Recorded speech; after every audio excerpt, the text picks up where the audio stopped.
Hello and welcome to A Star to Steer Her By, your favorite Star Trek podcast. My name is Caitlin, and with me today are... Jake. Chris. And Ames. Or We're is here it for Mames again?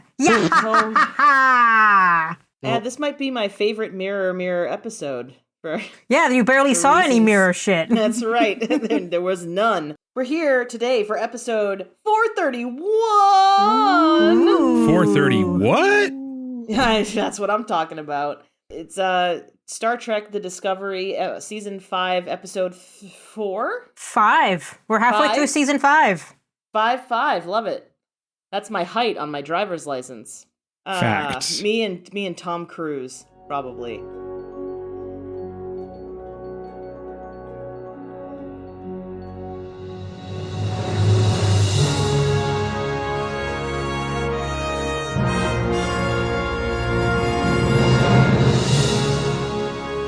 Anyway, so season 5, episode 5, Mirrors. And even though the goddamn episode was called Mirrors, I, like a fucking idiot, was just living my life, not expecting any mirror shit. But guess what?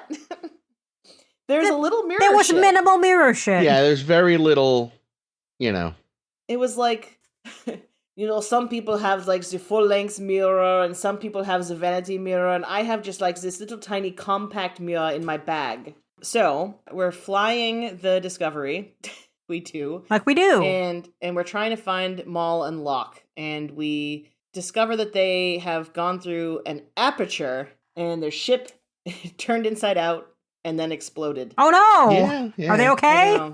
No, yeah. Oh good, phew. But we're about to fuck it up, so don't worry about it. So, it turns out that flying through said aperture takes you into the mirror universe. And how do we know? Because Moll and Locke are now on board the ISS Enterprise. I don't think we're in the mirror universe. I think they called it a pocket dimension in Zenkethi space.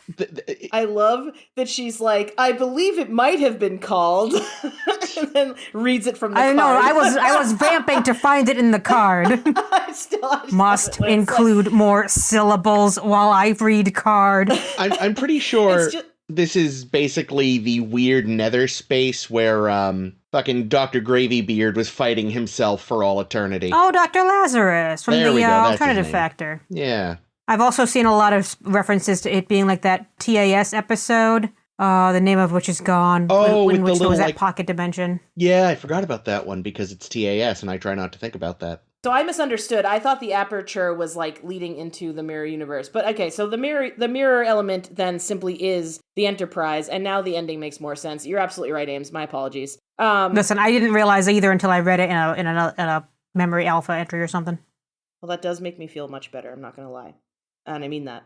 So we're on board the ISS Enterprise, apparently in a pocket dimension of Zenkethi space, and Moll and Locke are there, and there was a firefight. Ooh. They not replicated really. They made holograms of themselves to make it look like Good trick.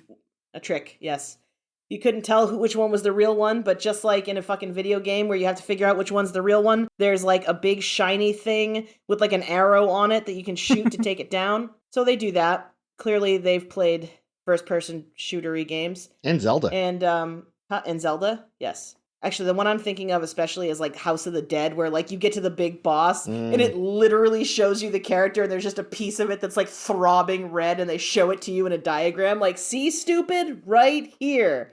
And there's multiples of it. Well, Yeah. so many. Anyway, we're like, I would do anything for my boyfriend Locke, and he's like, I would do anything for my girlfriend Moll, and Aww. then we have a beautiful flashback where we learn how these two fucking creeps got together.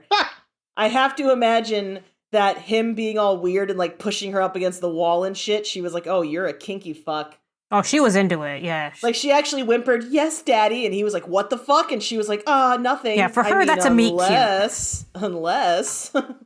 But yeah, so they start out, she's a courier. He's apparently the humiliated prince of, like, the king of the Breen or whatever. And he gets demoted to, like, bitch. Basically, he gets demoted to Miles O'Brien.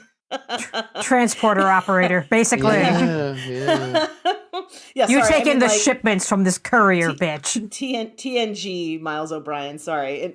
Deep Space Nine Miles O'Brien might be the most important person in the world, never mind Deep Space Nine. Until Michael Burnham comes along. Right. Well, that's years after. I mean, Colin Meaney, Miles O'Brien died a whole lot of times, but eventually it must have really happened, one assumes. Or maybe he fixed it. I really have no idea. But at any rate, they kind of get to, like, fall in love with each other, and, like, they have some flirting, and she one day is like, you don't pay me enough and I got shit to do, so I gotta leave. And he's like, I mean, we could pay you some more. And she's like, nah, why don't you just come with me? And he's like, what? I mean, I guess I could. But then his uncle shows up and is like, what the fuck? What are you doing commingling with obviously lower life forms? And Locke is like, fuck you, dad. You're not even my real dad. You're like my uncle. And your Royal Highness King Uncle Daddy tells him that the only way to to make the wrongs that he has done right is to basically shoot Moll. And instead of shooting Moll, Locke shoots the two men holding Moll for him to shoot her, and then shoots his uncle, though not fatally. And he's like, okay, but, like, you need to go now, and I cannot come with you because they will hunt me down for the rest of my life. And Moll is like, okay, but, like, we could be happy together running for the rest of our lives. Yeah, that sounds like foreplay to her. Yeah, it sounds hot. Every time you get to fuck, it's like, this could be the last time. I'm just saying, big turn on. Everybody's very excited about it, so they run away together, and that's why we're doing this thing. That's why we're risking everything, is because there's some kind of price on Locke's head because he tried to murder the king of Breen or whatever. Yeah, it's like an ultra bounty. Yeah. An Araga. It's like a, what is it? It's in the vocab. I know, but tell me again anyway, because you love me. An Araga. Araga. The first time I said it, I thought they low-key said Erica, and I was like, what's she got to do with it? Meanwhile, of course, because we're in this pocket dimension of Zengathi space, we have lost all communication with Discovery, and we also happened to leave... God, what's his name? I can never remember his name. Raynor? Yeah, Raynor. We've left Raynor in charge, and you kind of feel like this is like, this is big, right? Because Raynor could just be a big douchebag and fuck it all up, or he could nail it. And luckily for everybody involved, he does nail it. Yeah, because there was no way Michael was letting him go on an away mission. Ever. Well, at least not if she wasn't going on the away mission. She doesn't want anybody but her to have the glory, and that's fine. But I guess also that seeing these two young people so deeply in love makes Michael and Michael and Book have some, like, deep love and feelings. And anyway, long story short, Michael and Book are, like, making woo-woo eyes at each other. And even longer story short, and I know I've already missed that mark by quite a bit, we managed to see through our differences, Locke, Moll, Michael, and Book. But unfortunately, before we do that, the baddies cut loose the shuttle that they were going to use to get back to Discovery. And the Enterprise is like, something catastrophic is going to happen on it really soon, is my understanding. It was going to crash into the aperture. The shuttle launches after they escape. I think is Caitlin referring to the shuttle that Book and Michael took over there? That's the one. That's the one. Who cares? Oh, that one got fucked up? I somehow missed that. Yeah, there was literally a moment on the bridge where Michael's like, well, there goes our shuttle. Shit. Oh, no, Book's like, there goes our shuttle. Shit. Oh, sorry, I somehow missed that. We have to fly the Enterprise. So anyway, they fly the Enterprise, and they have like a little bit of power left, and Michael, as the most important person in the world, is like, what if we shoot a tractor beam through the aperture and see if we can get to the other side? And they're like, fuck yeah. And luckily, Raynor is surrounded by people that are the most brilliant people in the universe. Best techno-babblers in the world. The smartest people in the universe, and Linus. Who it turns out, like, plays piano or some shit. What was he doing? Yeah. I feel like he was doing something musical at the end. Yeah, piano. And I was like, don't try to make him cool by giving him music. I do not accept your fucking terms. But anyway, they're like, if we reverse the polarity and shit our pants simultaneously all at once, maybe we can, I don't know, open the aperture. And they do. They pull a universal goatsy. They open the aperture. They suck that's right, suck the Enterprise out. And they're like, hooray! And then Moll and Locke are also like, hooray! And they steal a shuttle and fuck off. The end. Hooray! You know, and also, shockingly, one of the few, if not only times, a fisting joke would have been appropriate. Damn it. Too late. You missed your opportunity. Let's talk about this episode. Well, wait, the one thing I did forget, aside from fisting, was that also, like, Hugh finally admits that he's, like, a human being who has, like, emotional needs. I mean, he is an undead zombie, so there's also that. So is there much any other trauma. kind of zombie? That's true, yeah. He's some kind of zombie. Well, much as I would say about Cooper Howard, I would fuck that zombie. Yeah, so, I think the most I can say about this episode is it changes everything. Yep, and that's Nice it. job. The end. We're done. No, the thing I like about this episode is that the Breen are so interesting. Yeah. Like, I liked them an awful lot in Deep Space Nine because you learned just enough about them to make them interesting. And in this episode, they're expanding the race, but not in a way that I found, like, shitty or, like, overwritten or anything. I continue to find them interesting. Yeah, So, I like this kudos. idea. I like this idea that they're like, they've got this weird dual form thing. Like, they're on their way to being goo people, but they're not quite there. Or energy beings. It's unclear what their translucent form is, but they're like, they get all pissy at Locke for, like, being not translucent. Yeah, for showing his second solid face. And, like, I Well, don't quite isn't get that, it. like, because wasn't the idea that their helmets and suits keep them very, very cold? They're like refrigerated suits or something. I think Is that's that actually what they true, said. though? Because don't they... No, it's the opposite, actually. I feel like in Deep Space Nine, they're like, Wei-Yun is, like, taunting Damar as he does. And is like, most people think that the Breen wear those suits because their planet is so cold, but it's actually beautiful. Apparently that's my Jeffrey Combs impression. Needs work. But yeah, so... They just like being cold. I think it's an Iceland-Greenland kind of situation where they're just fucking lying and maybe they need the suits just to hold their fucking non-corporeal forms together. Maybe. Like, Yeah. what's his name there in the Medusan in Prodigy? Oh, Zero. We love Zero. Yeah, we do love Zero. And we Yeah, love I mean, Locke. Or I love maybe- Locke, at least. He's very cool. Yeah, I I mean, I like like Locke, they've too. introduced all this stuff, but they haven't over-explained it all, so there is this just like, wait, so what exactly is happening? But not in a, like, it doesn't feel like it's not thought through, it just feels like they're not giving us too much information. Yeah, I bet you they've got a show Bible that explains it thoroughly. And if they told us all of it, we'd be like, we stopped caring several pages ago. Yeah. But they told us just enough that it all makes sense and it's all, like, cohesive. Yeah, because we're seeing, for him, it's matter of fact, it's just his culture. And Moll is learning it with us, and presumably anything more she learned from him off camera in the years between the flashbacks and now. So for them, Yeah, it's she just, recognized the emblem on his Yeah. uniform as, I think I didn't write this one down, we'll find It's it, like the royalty, Yod Thought royalty line, Mm. of which he's a little bastard prince, evidently, that no one likes. Yeah, you know why? Yeah. Because he's always fucking blowing off his duty to, like, fuck little weirdos who, like, don't even have a second face. Why? Where's She's your not the second first. face?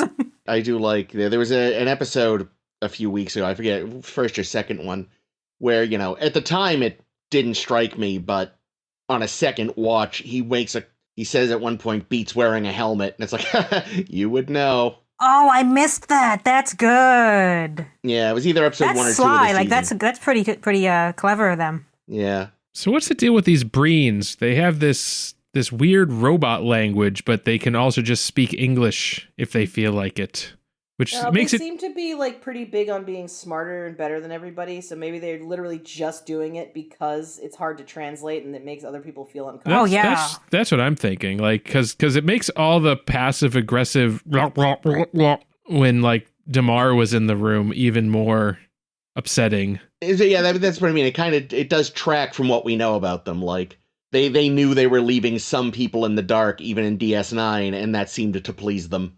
Yeah, they loved it. Wayoon got the jokes, Especially though. with Damar. He did. Yeah, and then he got dead. Who's laughing now?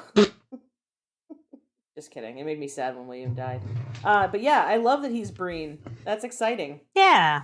And I'm not, like, unhappy with that being the reveal about, like, what the Breen look like. Well, I'm upset about the other face. I thought that was fucking weird as shit. The translucent goo face? face? Oh, I liked Yeah. it. I thought the effect was really cool.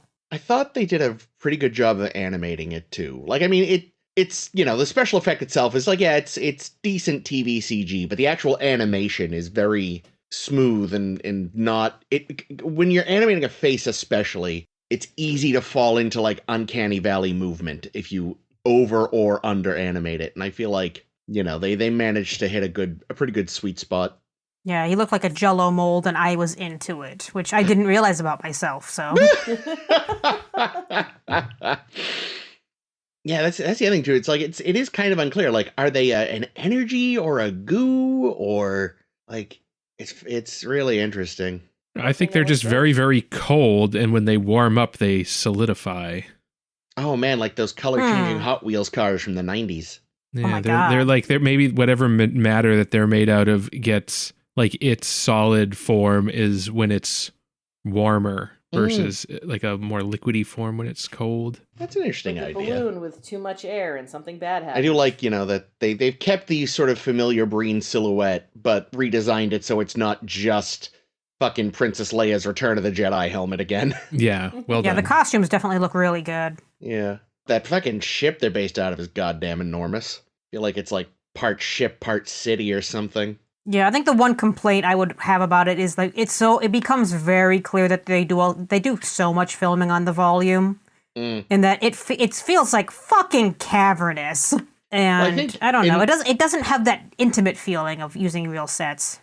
Well, I think in this case, at least, that's at least. Is that what it was going for? Well, yeah, because again, the ship just looks so huge. So I think in this case, again, there are other times where I think maybe it's a side effect of using that system, but I think in this one case, it might have been intentional just because, again, when you see it from the outside, it's got like a constant stream of traffic going in and out of its like bay. Like it feels as much like a station as it does a ship. It's very busy. Maybe what I kind of wanted out of the scenes set in that kind of like cargo bay area where they did the drop-offs with Moll's shit are just a couple areas where they could be enclosed. Well, it always felt like very open. Well, I'm sure they found some enclosed spaces since they were obviously bumping uglies. But yeah, and also I think that might be kind of the point though, because like they're sort of being a little careless. Like this isn't a place where you really have a lot of safety or small spaces to hide and be There should unseen. be what's this, all the stuff that they're buying? Where's it going? Cargo There room should somewhere. there should be warehouses they could go into of stuff. Yeah, but yeah, that's where they just hug against little walls and dip into shuttle bays and not shuttle bays, shuttlecraft and things like that. And Yeah, think of like the scene in Titanic when Jack and Rose like bang in the back of some rich dude's car that he's shipping across the Atlantic, It's the thrill of it, really.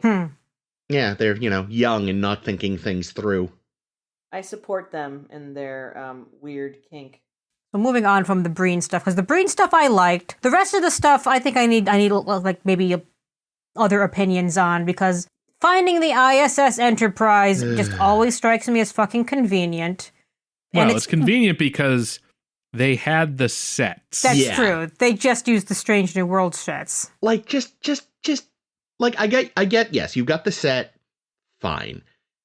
Make it literally any other Constitution-class ship from the Mirror Universe. But then it doesn't have the impact of Michael saying, oh my God. That was Spock's seat. What the fuck was that? I mean, he was Mirror Spock, but he's still my quasi-brother. Also, the fucking meta joke about catchphrases. Oh, God. About catchphrases? Because book quotes, not archers. Pikes, thank you. Quotes Pikes, even though he doesn't know Pikes. So obviously... Oh, that's right. He doesn't know Pike. I'm sure Michael just told him Pike was the guy who said hit it all the time. I don't know, but like That was his thing. it was just I know we bitch about it all the time, but it's stupid. The catchphrases are stupid. No one needs a fucking catchphrase. This isn't The Simpsons. Yeah, no catchphrases. Yeah, because then that lets her be like, oh, well, Lex Fly is the better catchphrase anyway. And then I shoot something. And the thing about catchphrases is that, like, it kind of happens, like, organically. A catchphrase hasn't happened organically since 1975. Yeah, no, I mean, like, not like in a show, but, like, that's what I mean. Like, Hey. That's why it doesn't work. Don't because, have like, a cow, Chris. Yeah. Did that come from The Simpsons? Yeah. Well, I No mean, that's fucking way. that's what popularized it, I think. Did it invent it? I don't know. Well, that's what I'm asking. Yeah, I mean, I don't know. But even then, again, that's fucking awesome. that's the thing. Bart even having catchphrases was part of the fact that the early days of that show were as much a satire of sitcoms as it was a sitcom. So, like, that's why it was still, like, worked, because that was the whole point. It's stupid and artificial, and they did a whole episode about that even. Like, I like when Chris gets riled up. Aw, poor thing. Yeah, also when... It would have made also additional more sense for it to be a different Constitution class ship, because then when it comes out the fucking aperture and the second it starts to emerge, they're like, the ISS Enterprise! And I'm just How like, did he see how, that? how could you tell? would it have Because been... you see, the registry numbers came up one by one on the screen. Yes, Yeah. like that, yeah. With Would the it have ISS been- first. dumber if it had been the Defiant? Like they Yes, it would have been way dumber, and I would have fucking seriously approved of it. Sorry, not Like, the no. Deep Space Nine Defiant, the Constitution class Defiant. The one that got ripped into the Mirror Universe in Enterprise. Yeah, the one we saw in A Mirror Darkly is part 1 and 2, or really mostly part 2. Like, imagine it got well, because we know it got refit for the Mirror Universe. But we also would imagine that that's probably in some museum or something, the right? Mirror Because Universe it's a belongs very in a important ship. museum. They must, right? The Emperor would definitely have like a shrine to the imperial glory. We definitely established that they have museums of conquest. True. Yeah, and that that's would be a in their perfect example, because that's what they used to take over the Empire. Yeah, it just should have been like the I'm trying to think of any other Constitution class ship we Intrepid. ever saw. There we go. And again, you still could have used the Enterprise sets. Would have been fine. I do wonder, they mentioned like there was a whole upheaval because the like Chancellor, they said, or something, tried to instill reforms. I assume the implication was that was Mirror Spock. The Chancellor? Oh, I don't know if it's very solid. Well, because they Here, didn't I give a have- name. So Here, I have what the plaque reads in front of me off of Mirror Alpha. Fuck my life. The new High Chancellor presented hope and justice as if they were natural to our world. His words, "The light of hope shines through even the darkest of nights," became our rallying cry. He spoke of reform and changed many of us, but some saw this as weakness. They killed him, and we sought help from an unlikely ally, a Kelpian slave turned rebel leader, who's definitely Saru, even though there's no That reason annoyed for me. it to be. yeah. He spoke of visitors from another world, a near-perfect mirror that casts our darkness into light. With his aid, we secured the Enterprise, but he stayed behind to continue his work. We bear scars from our escape, but our hope remains. May it carry us into a shining, peaceful, and just future. Yeah, I don't like that they don't use the Oxford comma there. Fuck them. Yeah, I don't think it would have been Spock, because if they killed him, that means they killed Mirror Spock, which I don't know if Discovery is trying to establish. You I can't thought have that killed they- Mirror Spock though, because would this have been after the Mirror Universe? It would have to be, because be. they got rid of their ship, because this is the ship. Good point. Duh. Yeah, so no, that's what, no. I thought the they that killed him would be the people that thought his reforms were weakness, not the crew of the Enterprise. Oh yeah, not the crew of the Enterprise. They wouldn't kill him, but the they being like the anti-reformists. Yeah, that's me. I got the impression it was probably Mirror Spock. Like, he tried to reform because he met Kirk and them, and it did not go well for him. Why not say that in this plaque? Don't you think they've said enough? I mean, it's only one plaque. Yeah, but to be like our Stupid new plaque. chancellor, and then they don't say who it is. Yeah, that's true. A Kelpian slave, and they don't say who it is. I think it's because they want the nerds at home to be like, oh, it must be this. I just want to say that everybody bitches and moans about Star Trek spelling shit out too much. Where are they when things like this happen? That's what I'd like to know. Well, I didn't want any of this, because also they spell it out way... They spell it out so fucking bad in that last scene between Michael and Book when she's like, have you noticed, Book, that every one of the stages in our scavenger hunt has had a lesson? Let me tell you all the lessons we've learned. And I punch the wall. Yeah, I have nothing. I have nothing against this whole like treasure hunt thing. But the lesson bullshit. It's like I said back in either episode 1 or 2 when they were talking about like the meaning of the mission. Like sometimes a mission is just a mission. You're like, do they hand wring this much when the mission is just to drop off some cargo? Like, Jesus fuck, calm down. Yeah, I don't think this Romulan who set up this whole scavenger hunt is doing that much, like, figuring out the lesson. Yeah. Especially when, like, what the fuck does this guy know of the mirror universe specifically for the Terran Empire? Well, clearly Dr. Cho told him all about it. Fuck that bitch. I feel like, if they met his ghost, he'd be like, what? Lessons? No, I just like shit that's needlessly complicated. Romulan, while gesturing at himself. I like that Chris is bringing ghosts into this now. Hey, look, they're getting into the spiritual, man. Just saying. Oh, that's right, because Hugh is all spiritual now. He's alive in mushroom space.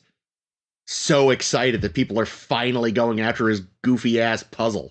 Oh, the Romulan is not Hugh. Yeah. Sorry, no. Hugh, we know. You can have a goofy puzzle too. Yeah, Hugh is a mushroom zombie, as we've established.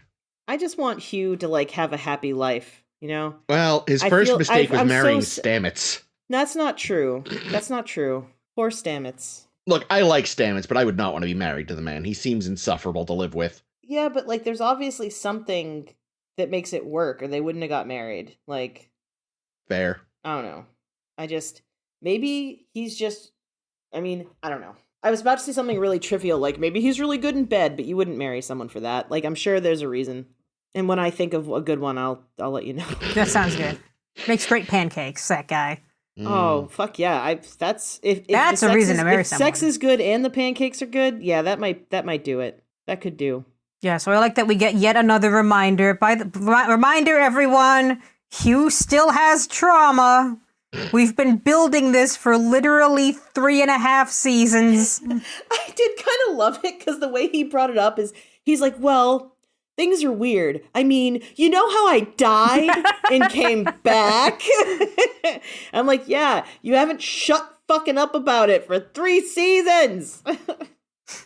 No, he doesn't really make that big of a deal of it. But I did think it was kind of funny. Like, it felt like someone who's like, well, you know how, like, things with my ex-boyfriend went, like, yeah, we know. I don't know. It just feels like every time he talks to someone, he opens with, well, like, you know how I died? Actually, I can't remember, like, I feel like other people mention it to him a lot. Like, so you died. How you doing with that? And he's always like, I'm fine. Like, is this actually one of the few times he has outright said it? Like, I don't remember. I haven't been keeping close enough track of who says it when. I know I think he brought it up. I forget if it was like how directly it was at the end of last season somewhere with Michael after they went after they huffed some dust. Right. And he was like, yeah, you know what? Mentally, I'm not doing great. And Michael's like, oh, right, the death thing. Yeah. Hey, remember how you have that really bad trauma? Does it, like, bother you that we keep bringing it up? Would you do better without being reminded constantly of the terrible thing that happened to you? No?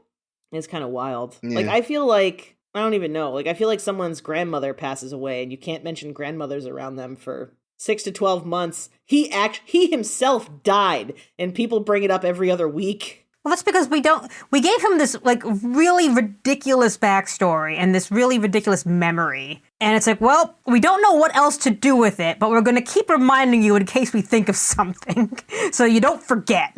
I know I brought this up once before when we were talking about him having died, but it's like, yeah, the best thing they did back in the day when they resurrected Spock was Bones goes to him in 4 and is like, so what was it like? And he's like, well, we don't have a common frame of reference, so I really can't discuss it. And it's never mentioned again.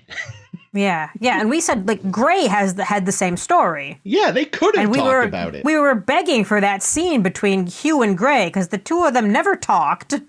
And then we wrote Gray out of the show. Yep. And we had this moment this week with Adira where they're looking impatient about something or like doubting themselves about something in engineering. And Stamets is like, "Are you okay?" And Adira is like, "Oh yeah, fine. And Stamets is like, "Is it because of the bug thing?" And I'm like, "Oh, I thought it was because they broke up with their boyfriend." It could But be two okay. things. Yeah, but like, I mean, I guess I was about to say, like, how could you like feel like that was your fault? But like, obviously, if I had done it, if The it bug happened, thing? like, yeah, I would have also felt to blame. Yeah, well, especially Adira, How did they even know it came off of them? I don't know. Maybe they didn't. how did they I know don't that? I don't know. I don't know. Maybe they didn't. Because like Could have been they were- Michael. Michael was down on trail. Yeah, they were the. I mean, fucking all three. Fucking they were down there. Michael, Book, Janal, fucking Stamp. No, Culber. Jesus. About to call him Wilson Cruz, and it's just funny because normally I can't remember his real name. This time I couldn't remember his fucking character I almost name. called him Wilson Cruz earlier too. Actually, Yeah, so that was just a little moment in the scene. Where it's like, I don't know what the hell is ever going on. They're like reminding us of these little moments that they think will either pay off at some point or what. And we'll have to wait and see if they do. Yeah, I honestly don't remember. Because I don't remember, I was listening to another podcast that said, like, now that Adira and Gray are broken up, they can finally do something with Adira without the baggage. Oh, Because sweetie, so they're not far gonna do that. they've only been stuck with them in a relationship, being sad that Gray is too much here, or not enough here, or not here at all. And the thing is, I don't remember a single other thing Adira does in this show. No, I don't think the writers know what to do with them. I think, as one of you said like a few weeks ago, I think they forgot Adira has a symbiont. Right. Like, Jesus Christmas. Really failed that character. Still more lines than Mayweather, though, so. Yeah. Could pick them out of a lineup. Yeah, and that thing is, like, I was really interested in all the, like, flashbacky stuff. The actual main stuff, I was largely indifferent. Yeah, I liked Michael's ploy with the pretending she had the real clue and faking it. I noticed this after the fact, was that she put that little bit of her own uniform badge, some bit of her own shit in the locket. into it so that it would like ping from the other universe. Yeah. And saying, look, this one must be the real clue. And I'm like, that thing won't fit in your gadget at home. Yeah, I guess, do Moll and Locke know about the gadget? I don't That's actually know. what I was just gonna ask. They might not. Like, they've seen the drawing of it, but they may not have thought to 3D print their own, so. Well, I did not realize that little vial of water that's going to be the next clue came out of the clue that we found on the Enterprise. Yeah, I didn't realize it till the very end when I saw I'm like, where her the pull fuck it did out. this shit come from? Did Michael have to do a drug test? What's going on? It's blue, so I think it's just Romulan ale. Yep, that's everything that's blue is Romulan ale. That's actually that's what this is where everything goes horribly wrong. The clue was on Romulus. Whoops. Oh. Here's the thing, though. Like, that's like technically possible, right? Yeah. Like, how long ago were these things laid down? Any number of things could have happened to any of these fucking places. As far as we they know, could have been hit by comets and shit. They did this during the Dominion War, so Romulus still existed. That's the other thing. Like, this ship has just been sitting in this pocket for like 800-ish years, and it's fine. Yeah, and life support still works, and it can be piloted at least a little bit. Like, And its tractor beams work. the thing is, I was thinking, like, how could you explain this in universe? And the only explanation I came up with doesn't work, which is maybe time works differently inside the pocket, but they're able to communicate real time between them. So, like, no. Like, the same amount of time has passed on the Enterprise as on Discovery by the time they're pulled out of it. So, fucking Starfleet ships are just magic, even when they're from the mirror universe. Sounds right. That's right. Another reason it was stupid that it was the goddamn... Yeah, it felt superfluous that it was A, the Enterprise, B, Mirror, and C, Mirror Enterprise. Yeah. It just felt like maybe they wanted a reason to not have to build another set. And they said, well, we could have used the Strange New World set. Yeah. Come up with a reason. Yeah, like, fine, whatever, but what a stupid... I don't know what would have been better, but that was dumb. Didn't like it. Yeah, we also... So the riddle kind of for this stage of the scavenger hunt was you couldn't see the wormhole thing with the naked eye. So you had to look at it with like some lens flare or something on, Yeah. which Moll and Locke evidently did. Thankfully, actually, I was shocked someone other than Michael figured it out, which struck me as kind of strange that it was Stamets and I think Tilly coming in to do a little presentation on how we found where the wormhole was, instead of them just doing it. Yeah, it was making me think it's like a weird TOS throwback, because there was that random episode where like Chekhov did a PowerPoint. Yeah, that was in Spock's brain. Yeah. So that was kind of funny. But also, like I don't get the impression Moll and Locke are stupid, but they are apparently as smart as, like, the biggest nerds in Starfleet. Well, all they had to do was, they brought us to this one space in space, and there's nothing here, but there must be something, so they probably just hit every button in their ship until something turned on. But they're also consistently able to outsmart Starfleet. Like, they managed to escape on a millennia-old shuttle. Yeah. That's warp capable. And from another universe. From another universe, and yet all of Starfleet is now looking for them. Like, the fact that the ship was able to go to warp before anyone seemed to notice or turn on a tractor beam. Yeah. It's like, whoops. Oh, better luck next time. It's like, all right, beforehand, they were on their own ship, which we all know was, like, full of tricks. Like, fine, sure. They could do that spinny thing because they're in love. Yeah, but this is, again, an incredibly old shuttlecraft. So theoretically, like, what's it, top out at warp 5, maybe? Like, if that, right? Yeah, like, most it's a fucking shuttlecrafts shuttle. don't have warp. Like, you recall from the motion picture, Spock had to get like a special attachment to his shuttle. Yeah, honestly, whether or not shuttles are capable of warp definitely has historically varied as to whether or not the story needed them to be able to. Oh, yeah, no. I'll totally allow that this is a warp-capable shuttle and not question it, because it's just that they can be warp-capable when they need to be. Yeah. But what I don't quite buy is that they were able to escape within, like, the on-screen explanation was just, oops. Too late. It's like, no. They had to have deployed some kind of countermeasure, or, somehow managed to disable the Discovery's tractor beam or phasers or anything. Yeah, like, like, what? And Locke is in dire need of medical care right now. Yeah. Yeah, so what exactly happened? Because I was actually paying a lot of attention to this episode, but I kind of missed what happened there, and I didn't have time to go back. He got impaled by something. Oh. Like you do. Oh, because she, like, tricked him, right? She was like, oh, come, like, he basically, like, into, like, running at her, and then she moved out of the way. Yeah, he was going to stab, I think he was going to stab her, and then maybe fell on his own knife. I'm not like entirely that sure. happened, yeah. What the fuck is happening? This is some yakety sax Three Stooges bullshit.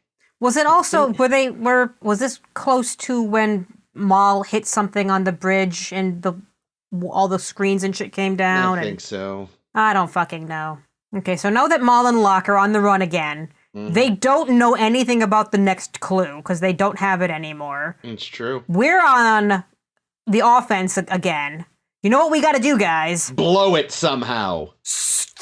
Destroy all the clues we have.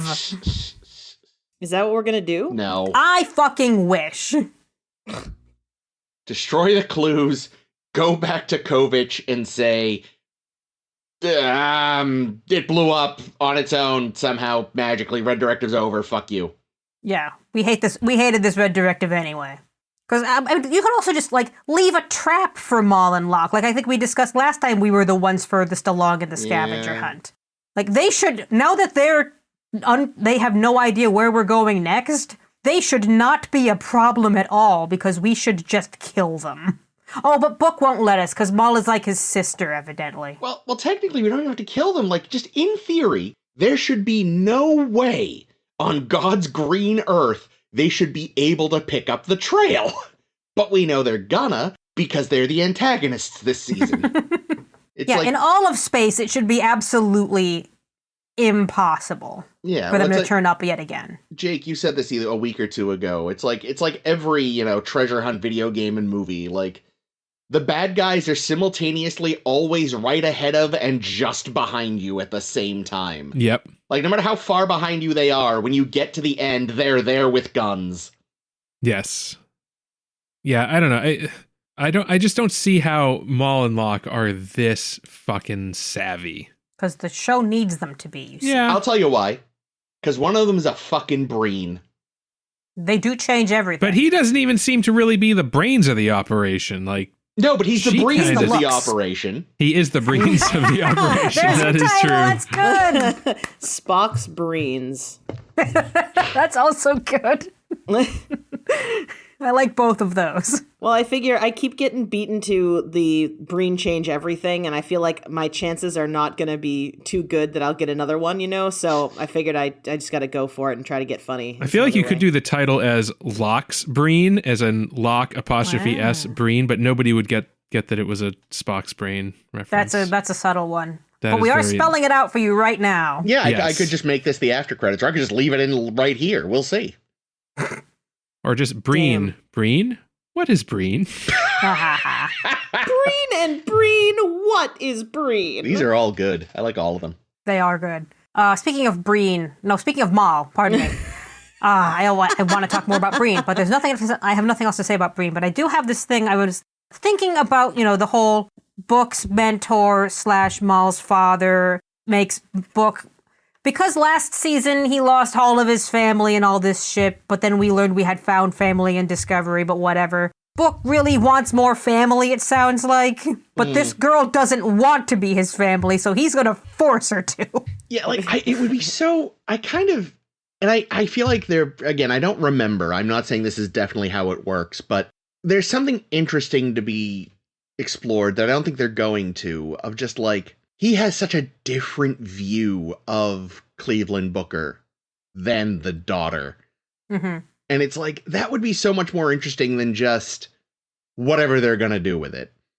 Mm. You know, like, 'cause as far as he's concerned, Cleveland Booker was a good guy. He was his mentor. Sounds like a better father to Book than he was to his daughter, which would be a really interesting kind of thing. But I don't And a think... better father to Book than Book's own father. Yeah.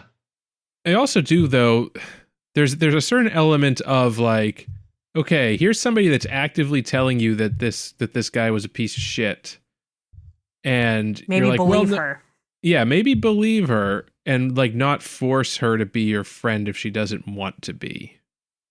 Yeah, like I like have him deal with this realization that, maybe the Cleveland Booker he knows isn't the Cleveland Booker she knows, which I mean is, again, as an idea, is very interesting, because how different people perceive the same person is just one of those things that happens in real life and could be mined for really interesting character development. Yeah, especially knowing all of Book's trauma about family. Yeah. Yeah, I also don't remember where else they go with it. I just found it very strange that when Moll was like, not interested, dude, he was like, but what if I force the issue? Yeah. Have I told you about my cat?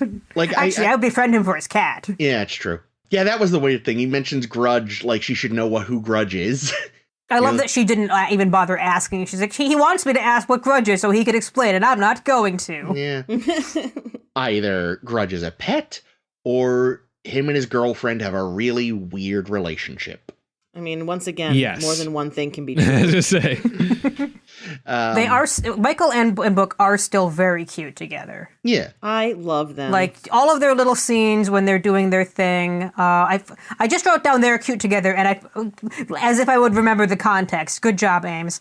But just all their little moments when they're kind of joking at each other. It's like, oh, I still like them.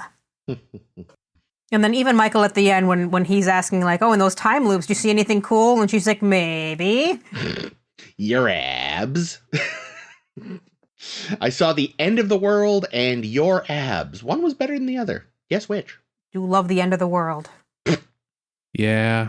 A random question. So we figure out the wormhole bit can only accept something as large as a shuttlecraft when we find it. Did we bother shooting a dot in there to scope it out? Of course not.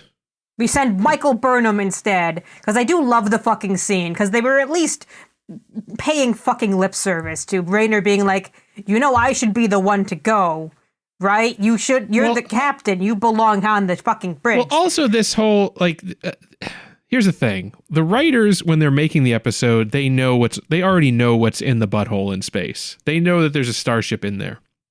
They know it's safe for a shuttle to go in there. So when Rayner was like, oh, well, you should at least take a security detail, which is, a sane thing in case you're going to need to, like, Good board suggestion. a ship. It's like he was Michael's a like, captain well, we don't want to upset Moll and Locke, so we're just going to keep it to Book and me. And we're going to go upset Moll and Locke by shooting We're going to go first. upset Moll and Locke, and, like, okay, well, why don't you bring the security detail, leave them on the shuttle so that they could quickly swoop in if you need them. Because the way you're doing it this way, you're on the other side of the space butthole from everybody else that can possibly help you. Or if your shuttle gets away because Moll does something on the bridge of the ISS Enterprise, for example, they could bring it back. Moll, who the expert in 22nd century or 23rd century tech, mirror universe tech. Yeah. Sometimes you just have to accept that it's not going to make any fucking sense. Yeah, it's one of those things where it's like, is it better or worse when they point it out and try to justify it beyond just, it's Star Trek, it is what we do? I mean, I like that you have Rayner go in and say, a word. Doing the thing that Michael Burnham wouldn't have done, which is, like, have this conversation in private. Yeah. Or, the president of the Federation, for that matter. So having this conversation off the bridge, but then, like, the way Burnham just is kind of like, nah, I'm gonna do it my way. Fuck you. And she's right, of course, because of course she is. And she gets to bring Book, of course, because of course she does. Yeah. Well, because, See, I think having Rayner be another kind of loose cannon as just a character, like, that's just part of his personality. It doesn't, I kind of wish they made him like a straight-laced, by-the-book quoting regulation kind of guy. He's weird because it feels like he kind of somehow has a foot in both. Yeah, but they introduce him as like this loose cannon who's going to do dangerous shit, cause an avalanche, do all this bullshit. But it's like, no, if they had like introduce him as like this, actually regulation 4CW2 says that, whatever Savick tried to do. Yeah. And, you just go on quoting regulation and all that. Like, something like that would have been, I think, a better foil for Burnham than just another different kind of Michael Burnham character. I feel like that character, the by the book whiny bitch character, would be unwatchable. Like, you would never be rooting for them. We're kind of rooting for Rayner to succeed in something where he's not just being shown up by Tilly every day. But that's the thing. That's all that happens. He's shown up by Tilly. He's shown up by everybody else. Burnham doesn't respect or listen to him ever.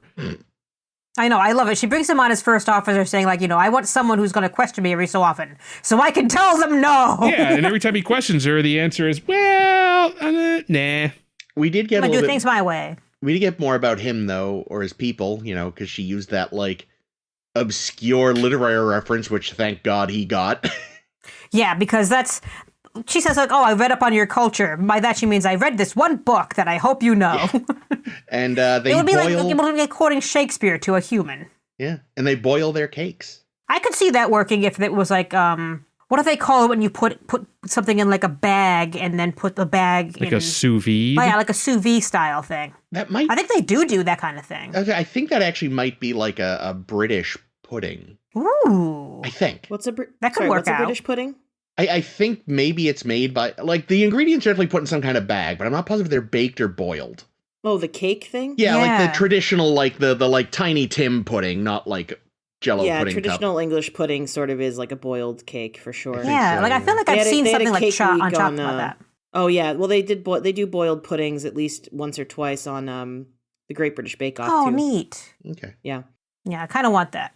One thing that I am fucking lost on is where the fuck Detmer and Owo have been.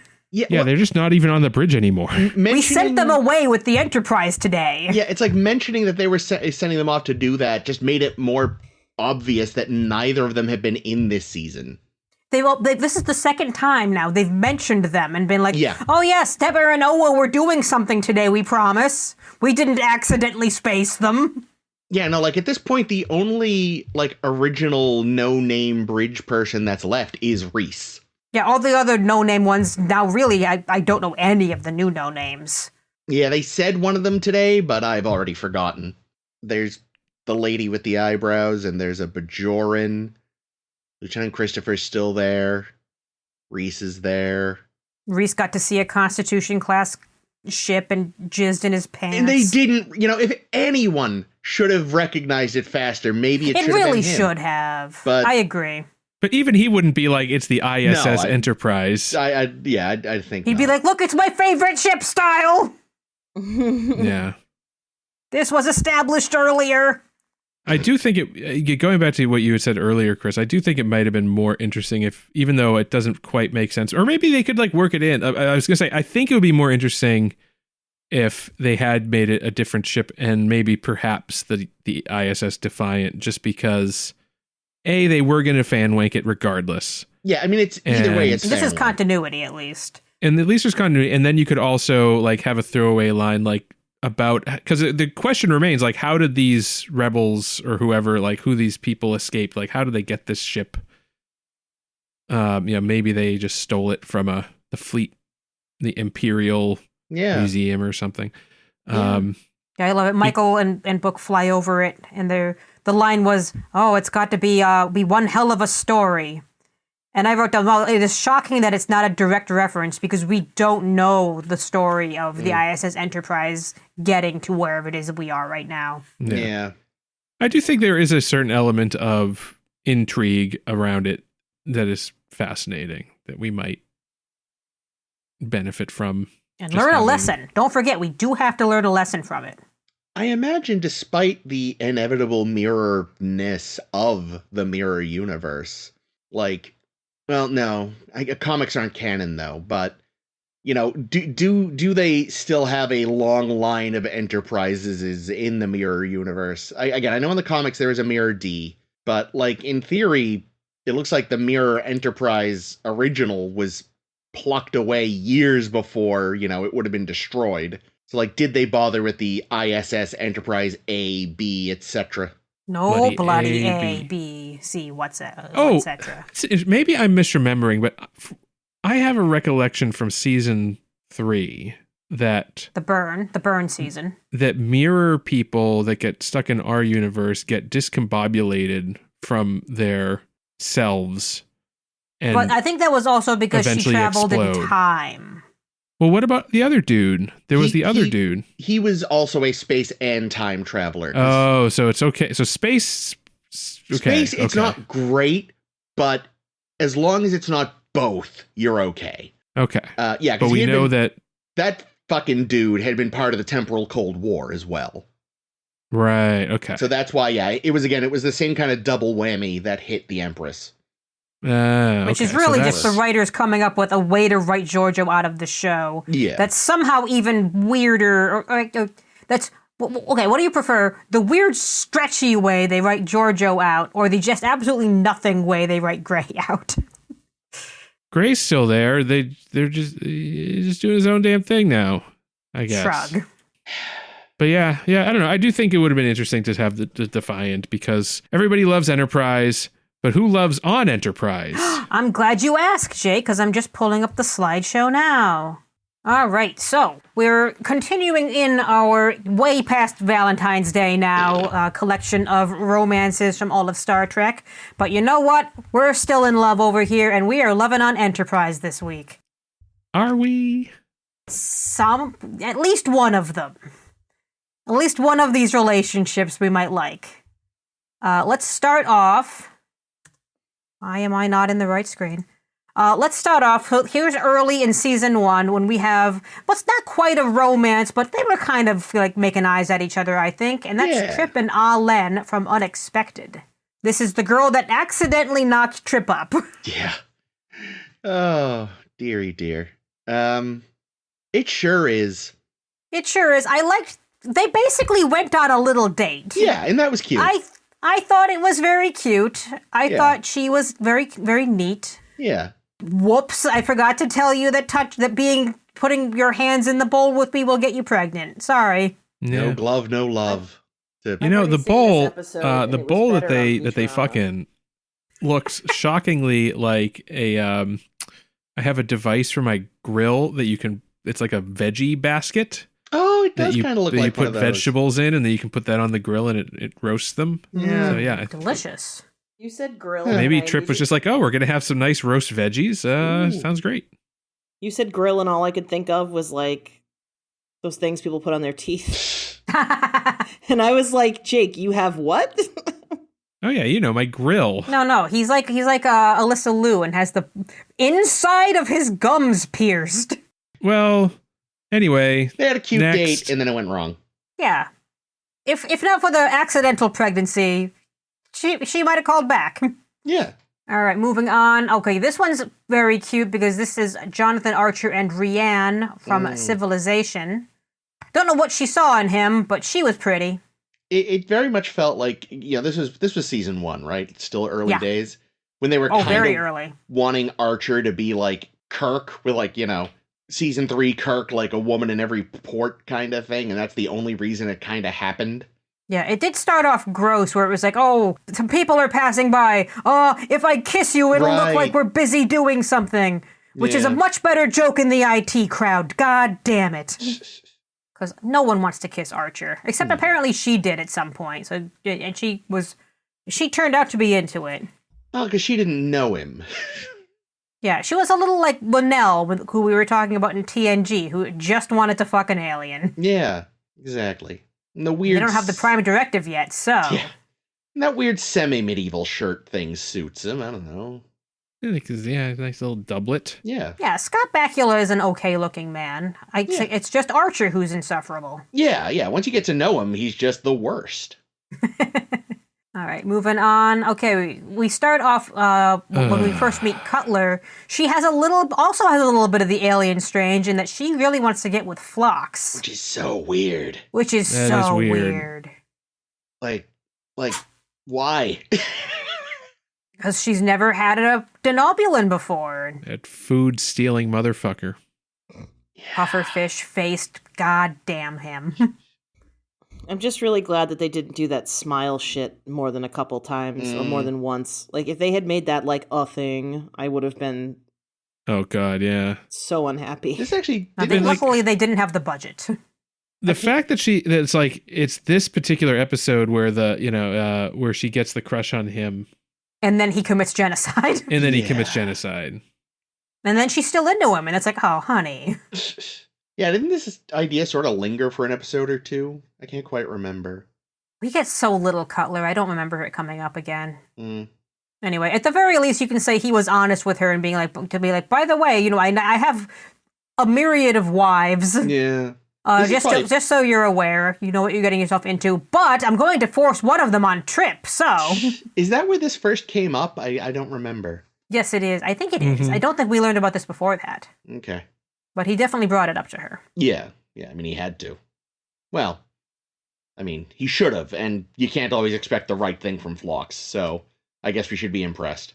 It guess. was all we needed was a scene in this episode where she's coming on to him and he goes, Cutler, I hardly know her. Bad, Jake. Bad. Mhm. Not bad is Trip and Liana from Oasis, because she was very cute. And her dad was Odo. And her dad was Renee Odo. Bergenois, which is just very nice to see. Yeah. She has that haircut that lets you know exactly like the 6-month period in 2001 when this episode was filmed. Yeah, it is a Yeah. little bit strange since she was so sheltered her whole life Mm. to be like, hey, a new man, let's put my mouth on him. It's like, maybe Yeah, wait a little bit. There's a little bit. It's a little bit like that Worf and the Romulan chick. Oh, It's from like- Birthright? Yeah, Yeah. where they both kind of live in these isolated communities, albeit her community's all holograms and Yeah. And I mean, yeah, and he doesn't know that at first, but I don't know true. if that makes it better or worse. Like he Well, knows he she's brought her from- ice cream, and I like that for him. Yeah, she got more ice cream than Troy ever did. Poor Troy. So I feel like she kept getting stymied. Wasn't that like a repeating thing? Like almost every time. I feel like every time she finally almost got her chocolate ice cream, some bullshit would happen. She did at least once get some, but yeah, I remember them being cute enough. Yeah, and I liked her. She Yeah. was kind of cool. Moving on, let's talk about 2 days and 2 nights. And there's lots of hooking up because we're on Ryza. Yeah. Let's start with Archer and Kayla. But of course, she was Oh, actually just yeah. trying to honeypot him. Oh, of course she was, but Yeah. I say I don't remember her, but I Well, remember did she the other know? one. I can't remember. Was she there? Did she know that he was like a fugitive, or did she like figure it out after the fact? I can't remember. No, I'm pretty sure it comes out that like she was explicitly looking for him. Like, Okay, so she was there. She was sent by the other Quantum Leap guy. Yeah, by Dean Stockwell. Bartley? Thank you. Yes, Dean Stockwell. Could not think of his name. So yeah, she was that way from the off, and she somehow had his little, a little Earth dog, which confounded Jake and all of us to no end. Yes, I still contend that her dog is evidence that dogs are Earth's #1 export. Yeah. how did it get there so fast? This is the first we've been to Ryza. This is the first we've been to Ryza, but say some traders that happen to be at Earth Yeah. pick up some dogs. Yeah. They Yeah, 'cause, plus spread them throughout the galaxy. You could assume that some aliens came here and walked among us looking like humans for a while. So you could Befriended all our definitely dogs. Collect dogs in that way, you know. That's fair. That's true. Anyway, we do know there have Mistral been definitely had many dogs. decades worth of trade between Earth and other worlds up to this point. So Yeah, I guarantee Ferengi are running around the galaxy selling. They're the new They're making designer breeds. puppy mills of the galaxy. I haven't read it, but there is a whole DS9 comic miniseries they did about like Quark trying to get his hands on a priceless corgi. Well, there you go. But yeah, this Long one. tradition. I got a priceless corgi right here. But yeah, this one's it's all a honeypot, so it's all lies. It's all lies, but Archer is just ready to go for it. Sure. Because, he's on Ryza and he's thinking, sexy lady, cute dog, Yeah. Lie to me check harder. and check. Oh, delightful. Neat. Moving on, we also get in 2 days and 2 nights. One of my favorites from Enterprise, and that's Hoshi and Ravis. This was which so is- good. It was I so loved cute. them together. Because it was like, I know I said at the time, but these were just two people just hooking up, knowing full well what it was, and the story did not try to shame them for it. Yeah. Yeah, I mean, it's not that he's creeping or not that she's using him or anything. It's just they share some nerd love of language, Yeah. which already gets them into it, and makes me like the two of them together because they also kind of like connect on something. Yeah, Yeah, but they and both while go we're in here- like, we know what this is, and it is, and she's the only one that has a good time on Ryza. Yeah, we're on Fuck Planet. Let's fuck. Yeah. Great. Moving on. Oh no, let's Ugh. not fuck. This Nope. is the worst one. Nope. This is Trip and Kaitama from Precious Nope. Cargo. Nope. Ugh. Nothing good about it. Just bad. Like, separated from, it's a shame it wasn't a better story, because, like, they're two very attractive people that I wouldn't Oh mind yeah, watching. Padma Lakshmi is beautiful. Yeah, but I've not seen her in anything else. She's done a lot since, but in this she could not save her life. No. And the story itself was gross and unpleasant. Like, these two actors, her with I mean, some... she's an entitled brat, and for Yeah. some reason she yeah. uses that for. I don't see how they even got together. It's because the writers wanted them to, and that's Yeah. it. Yeah, like, different script. I will happily watch these two very pretty people smash their faces together. But this script was One hundo, yeah. awful. Yep. Ugh. Ick. Yes. Quite. And Agreed. it's too bad because I like when Trip is being like a cutie boy, Yeah. you know? Oh yeah, and he's definitely a cutie boy, and he gets her off of that situation with the. Wasn't she also being like shipped by traders or some Yeah. shit? Well, she's same species even, isn't she? As Dax there? Not Dax, Jesus. Famke Janssen and Famke. Famke? Every always do time, that. Chris. Yeah. Yeah, she's the Mate. perfect mate. Yeah. Yes, she is. Ugh. Although, did she have spots? I don't see I was going to spots. say, yeah, I don't see her spots. You know what it is? They had given the spots to Dax, so they had to take them off the other species because people would have assumed she was Trill. Yeah, they would have. Dag. Anyway, this one's gross. Their dynamic is terrible because she's just a horrible bitch. And she can't act to save her life. And she can't act, and bad. So we mentioned Phlox before, and his plethora of wives, one of whom is Feazal, who we meet in Stigma. Now, the two of them together, I buy it. Yeah. They make a weird kind of sense. Which is fine, but don't shove her down my poor Trip's throat. Yeah. Yeah, like once it was clear when he says no, the answer is no. Yeah, like once it's clear he's not into it, back off. Okay, but oh shit, I can't do his voice. Oh, you were so good at it before. What does he sound like? Hold on. You'll find him. Well, Trip, nope, I can't. It's gone. I can't do it. It's because it's more of like a. He was offering the rose petal bath. Does that help? Yeah, it's okay. I can't. I'll try later, maybe. But maybe Trip, you would like to make love to my wife. I can't. It's not. It's a little closer. But it's getting closer. Yeah, that was closer. Yeah. Oh well. Anyway. Oh well. When the couple at the bar looks at you and offers to buy you a drink. Oh my god, that's exactly what this photo is too. Yeah, that seems to be their whole relationship as well. So yeah. Well, let the Nobulans do what the Nobulans do, as long as they're not coercing anyone else into it. Yeah. Or Stigma, more like movies. ligma balls. Great, thanks, Jake. Moving on. Okay, here's a funny one, because Reed gets so little action. Poor Reed. And even in the one time he nearly gets some action, I don't even remember if he gets there or not, and that's with Velo and Cogenitor. I had 100%, like most of these, when I saw them, I was like, oh yeah, I vaguely recall that. This completely forgot until I saw the slide. Oh, really? Yeah, because this was the same species as Charles's species. Yeah. And this girl was pursuing Reed. Reed was just fully okay with it. And I think there was a line here somewhere where they were talking about dinner and having cheese, and they have lots of delicious fucking cheese, which I'm into. Big thing of pineapple, which we know is his favorite. Yeah, and she's like, well, time for sex now. And he's like, what, what, after cheese? And she's like, oh, the cheese comes after. I forget how it worked. Yeah. There was some weirdness with the cheese. I completely forgot that. I don't want to make love to you in front of the cheese. My breath is going to reek of brie. Darling, I couldn't possibly make love to you in front of the cheese. That's more Julian. God damn it. The brie. Oi, Gav, I like this cheese, mate. Cracking sex, Velo. Oh, I think it was, okay, what it was they had cheese first, then sexy times, then dinner. But since we never saw them have dinner afterwards, we assume the sexy times weren't that good.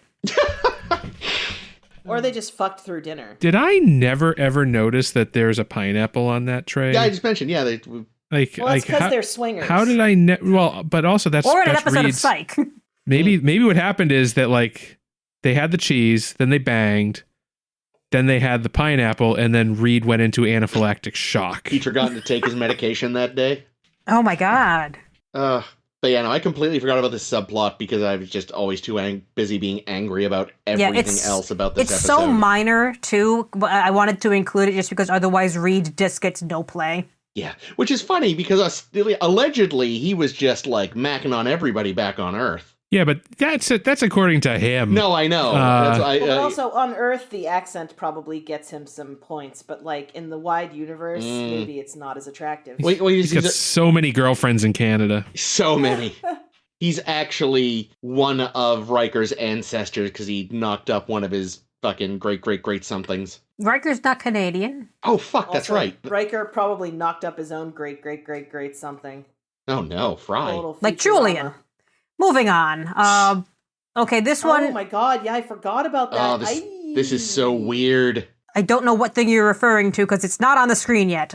This is actually T'Pol and Sim in Similitude, which is different from T'Pol and Trip later. Yes. But it lets me include more images of T'Pol and Trip kissing, so... But this is Sim. Yeah, so, Jolene Blaylock and Connor Trenier kissing, really. Yeah, I was gonna say, Chris, I don't know if you know this, but they were played by the same actor. Bullshit. What? They got a guy that just looked just like him. No. It's Connor's twin brother. Same guy. Donner. There we go. It's actually one of his triplets. Ah. Brothers. Triplets. Yeah. Hey, I wasn't even thinking that. That's great. I wish I had. Nice work, Ames. Yeah, it's such a weird... thing there. I mean, I think she only acted on it, and put her mouth on his mouth because she knew she wasn't going to have any lingering effects from this. Like, he's going to be dead tomorrow. She only gave in to her passions because she was like, you'll be dead in a couple days. Might as well. Except it definitely planted... I feel like that makes it worse. It planted a seed in her mind that never quite went away. A space seed. Oh, shit. Yeah. In fact, that might be. Is that the next slide? Let's find out. No, but we're close. We're so close. This is like earlier in the episode, before Trip and T'Pol hook up. First, we have Amanda Cole barking down his door in Harbinger. And I don't think we ever see her again. That's because T'Pol had her fucking murdered. Except you. I mean, that's what I would have done. That's true. Yeah, she was being like very jealous, even though like she wasn't even hooking up with Trip yet. Yeah. But they were already doing the Vulcan acupressure or whatever. Really thought you were going to say the nasty. I don't know why I would think that you were going to say the nasty, but I really thought that's what you were going to say. I did do the nasty and the pasty. Oh, wait. Yeah, I mean, it basically just existed to be a plot point, so it's that's true. Memorable. It existed to make T'Pol jealous. Yeah. Highly illogical, if you ask me. Mm. Trip didn't even seem terribly interested. It was just like, well, since T'Pol hasn't bitten yet, I guess I'll rub your feet. I like a strong lady. I think there's a scene where she like grabs his ass in the middle of one of their military practices. That sounds right. Yeah, I think that actually does happen, doesn't it? Something like that. Let's say yes. But yeah, there was very little there, and like you said, never see this bitch again. No. Very inconsistent Makos, even though there's a very finite number of Makos. Yeah. It's a finite number of anybody. There's only like 80 people on the ship. That's true. All right, here's where we're getting started with Trip and T'Pol. It starts up in Harbinger, but we see it basically then and onwards. Yeah. To various stages of them being immature little babies to them being hot fucking ass. Yeah, that little stretch where they're like both being kind of teenagery about it, I could have done without, but the rest of it I'm okay with. Well, I mean, I can't speak for either of them really, but I feel like T'Pol, wasn't she like affianced to some douche? Yeah, she married him. She had a husband. Oh yeah, that's right. So like she probably hasn't had much in the way of like, experience in the realm of romance. Isn't she like 100 years old? 80? Or 80? She's at least 80 years old, because I remember that came up. Yeah, she's... Well, yeah, but like, isn't it highly illogical to like be all gooey? Yeah, but she got the human the human rubbed off on her. Literally. Yeah, but even before that, Gross. I know nothing about T'Pol's life before any of this, so... We know she was Why a is spy. she getting married at 80-something? Why did that take so long? I mean, when you live that They long... live a long time. Late bloomer. Why was Kess dating a 40-year-old man when she was 2? I mean, when you live to 200, 80 is basically what, like 25? Yeah, but during all that time, you're not just waiting. You're probably having experiences of some nature. I Maybe mean, this you only want to do a sex like once every 7 years, so... You only have to do a sex once in every 7 years. Oh, so we don't know you're how talking old... like some kind of strange new world, like, whatever. I have seen that show. Yeah, I don't know about that. It's one of many things that I'm not sure about with that show. I mean, here's the thing. There is no way Amanda would have married Sarek if it was only once every 7 years. I mean... Also, you got to figure, like, Amanda's not that old. She's probably in her 50s, human years. And but Sarek is easily in his, mid-hundreds. Yeah, and he had a previous marriage or 3. Oh, yeah, that's true. He did have a previous marriage. There's so many Other secret humans, Sarek children. creep. Well, for all we know, T'Pol has had previous marriages, too, so... That's true. Let's assume that. That's fun. Regardless, the two of them, Trip and T'Pol together. Yeah, why shouldn't T'Pol have gotten married right outside of high school and been divorced before she was 30? Yeah. She has a whole life to live. She can do what she wants. And what she Yeah, fair wants enough. sometimes is Trip, and I don't blame her. Yeah, no. And the two of them round each other out very, very well. Yeah, and I like that. It was so weird, because I know for a while the show kind of dithered, like, it clearly wanted to hook her up with either Archer or Trip. And they made the right... Not Reed. Yeah, they made the right Never. choice in the end with Trip. Yeah. Yeah, I liked the more platonic relationship between T'Pol and Archer. Yeah. You know, like what we see in the Twilight? one where Twilight, where Archer loses his memories and she's his caretaker. Yeah, that's lovely. That's such a good episode. Yeah, and considering, like, you can also say, like, the Vulcan logical, like, very cold kind of personality they have really shouldn't work with a human who has such personality, and yet it does. Yeah. And I think it's because Jolene Blaylock really found the nuance in the character that made it make sense. Yeah. And their whole, I mean, the thing with the kid in the end is like just... heartbreaking. Yeah. No, this whole thing, aside from some weak points, was one of the stronger parts of a very weak show. Yeah, good on them. We do have a couple more. Someone who Archer does get with, canonically, is Erica Hernandez in Home. Oh, yeah. Captain Hernandez. Yeah, this is the captain of is it the Columbia? Yes. Yep.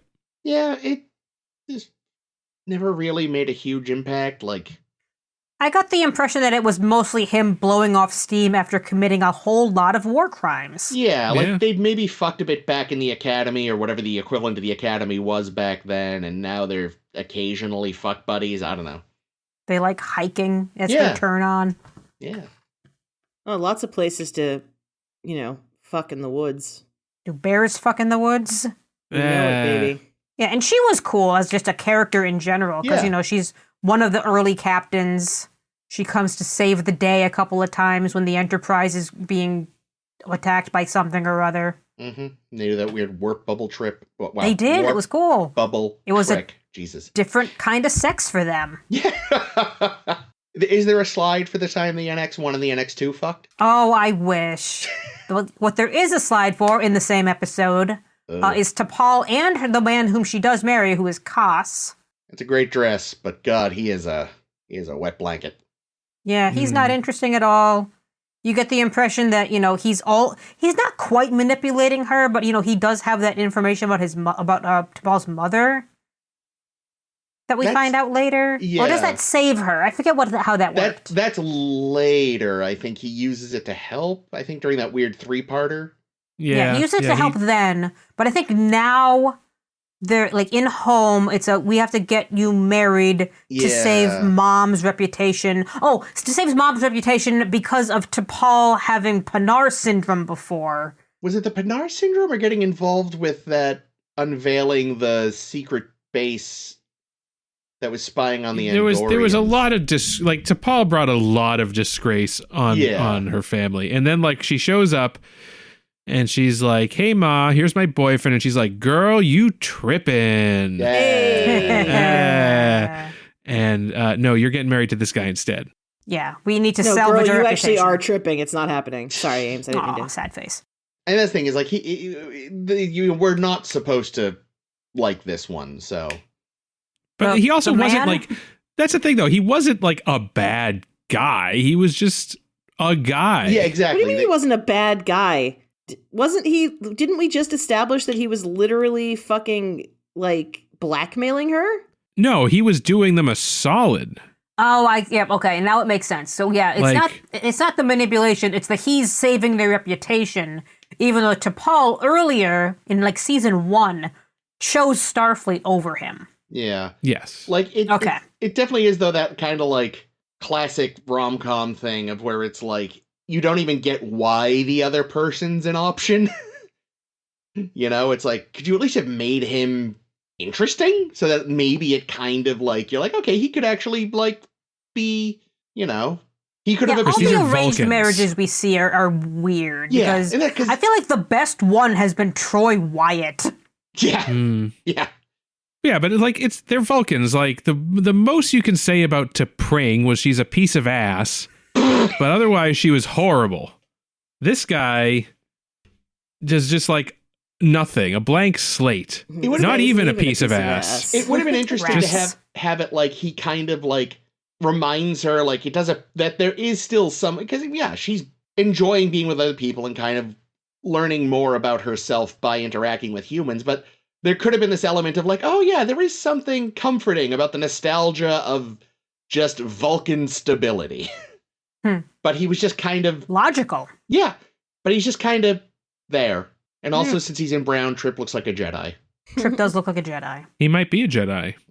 And we never divorced this man, do we? No. I thought we did after text. like the after the Over 3-parter. After the 3-parter, he's like, all right, you can go. Yeah. They Mom's dead. Like your family honor doesn't matter anymore. Yeah, you go off and dishonor yourself all you like with this human man. And she's like, yeah, I will. Woo. Moving on, we have some more times to be dishonored, and Jesus fucking Christ. No. Why did you include this? I included this one because I had a screenshot already, and this is Archer and Navarre from Bound.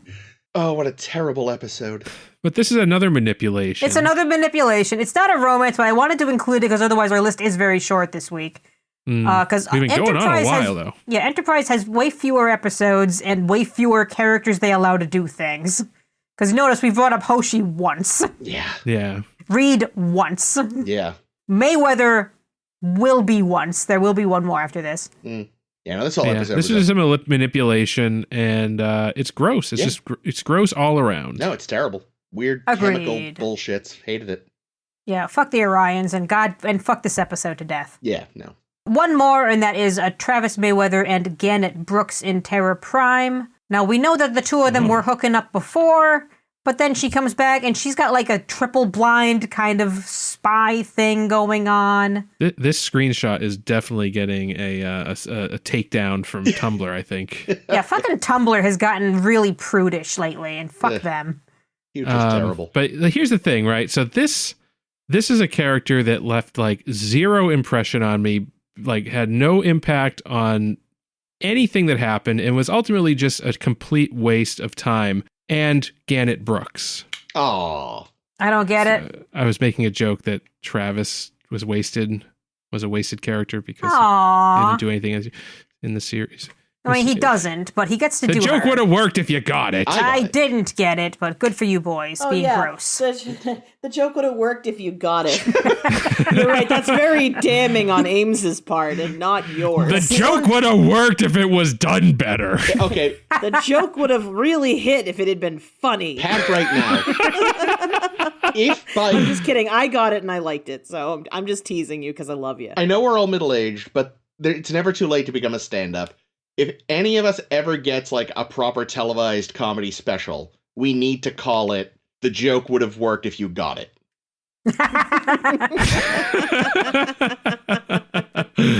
I'm not gonna lie though, I had so completely forgotten about Gannett Brooks that when I got to that slide and saw Travis Mayweather, I thought it was going to be Mirror Travis and Mirror Hoshi. Oh, that's funny. But yeah, no, I mean, to be fair, like in that episode, that was one of the few times that the show actually made some use of Travis. Yes. Remembered he existed and had a Remembered background. he existed, gave him an integral plot that affected the main storyline. I mean, he mostly was there to be deceived.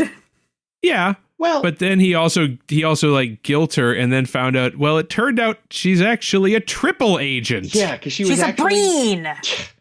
Because she was actually deep cover for Starfleet intelligence spying. So originally she was a reporter. Yes. Which one of them is Section 31? But then it turned out that she was working for Terra Prime. Right. But then Uno reverse again. Yeah. And she's working for Section 31 or something. Yeah. So, I mean, technically speaking, I think the fucking was actually just for fun, not part of her larger. Well, they also actually had a history, I think, was implied that they which were I think was previously part of the involved. reason they sent her in, because they knew, but, Yeah, she's like, oh, you couldn't. There'll be a reason for you to be hanging around all these covert areas. Yeah. She loves fucking in closets. Like Moll and Locke. Speaking of Moll and Locke. I was shouting, lock, as in lock the door. That joke would have been funny if it were funny, yeah. For those of you at home, he's doing the Joe Piscopo arms, just so you know. Don't laugh at this man. But it's funny this time. Well, that was a lovely four-way. Yeah. Jesus fuck. Well, that was a lovely foray into the various love lives of our Star Trek Enterprise cast. Well, not the cast, but the crew of the Starship Enterprise, the NX-01. But now we go on to the NX week episode of our show. That did not work at all. No. Anyway, next time on our show, we're going to be talking about another episode of Star Trek The Discovery, season 5, episode 6. Whistle Speak. I remember nothing about this, but what an incredibly stupid title. You don't remember anything about this one? Not a sausage. It is, I believe, the lowest rated of the season. Oh. Yeah, was this the one? Well, I guess we'll find out next week what this one was. Prepare to Until whistle. then, you can catch up on all of our past 430 episodes, plus all of our little side quests, by going to our website, sshbpodcast.com. Actually, that's how you get to our blog. If you want to listen to the episodes, you got to go to... I do put them on the blog. Oh, there you go. You can do it there too. But you can go to SoundCloud. You can go to Stitcher. No. What is it? Spotify. There we go. Spotify and other places, YouTube and Apple and others. And you can get our blog at sshbpodcast.com or Tumblr, SSHB Podcast. You can also find our podcast social media on Blue Sky, SSHB Podcast, is also at facebook.com. I think we're on there, but we're not on Twitter, so don't look for us because you won't find us. Fuck those guys. Also, I think that's it. So my name has been Jake. This has been Chris. This has been Ames. This is always Caitlin.